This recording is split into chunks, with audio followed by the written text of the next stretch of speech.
உண்மையிலே திறமையான ஆளுங்களாம் இன்றைக்கி ஓரம் கட்டப்பட்டுட்டாங்க. ஓகேங்களா, இன்னைக்கு திறமையில்லாதவங்க தான் ஆட்சியில் இருக்காங்க. அவர் என்ன பண்ணால் ஒரு பையனுக்கு கொண்டு வந்துட்டார். சரி, அது தனியாக வைப்போம். நடந்த விஷயம் இது. ஓகேங்களா, இது ஏற்கனவே அனகாபுத்தூரில் இந்த மாதிரி ஒரு விஷயம் நடந்திருக்கு. அங்கே வந்து ஆக்கிரமிப்பு பண்ணியிருக்காங்கன்னு சொல்லிட்டு கவர்மெண்ட்டே அது இதெல்லாம் பண்ணுது. அது இத்தனை வருஷம் இல்லாமல் ஏன் இது போதும், ஏதோ ஒரு கன்ஸ்ட்ரக்ஷன் கம்பெனி இந்த பேர்லாம் அடிப்படுது, அது தனி விஷயம். இங்கே இது நடந்திருக்கு.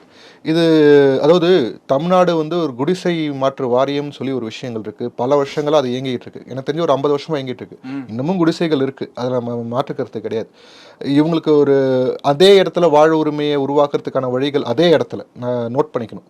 எங்கேயோ போய் சுனாமி காலனியில் கொடுக்க சொல்லணும்.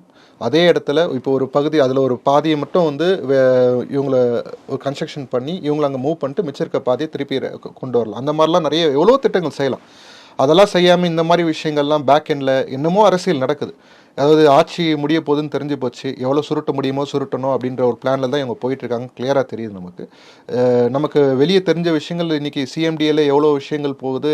அவர் அந்த துறை இல்லாத அமைச்சராக இருந்தவரே வந்து ஃபுல் கண்ட்ரோல் எடுத்து, அதுதான் நம்ம முன்னாடி ஏற்கனவே சொன்ன மெட்ராஸில் இருக்க ஒரு பாப்புலர் அமைச்சர், அவர் தான் அந்த சிஎம்டி ஃபுல்லாக கண்ட்ரோல் எடுத்திருக்கதாலாம் வந்து இருக்குது.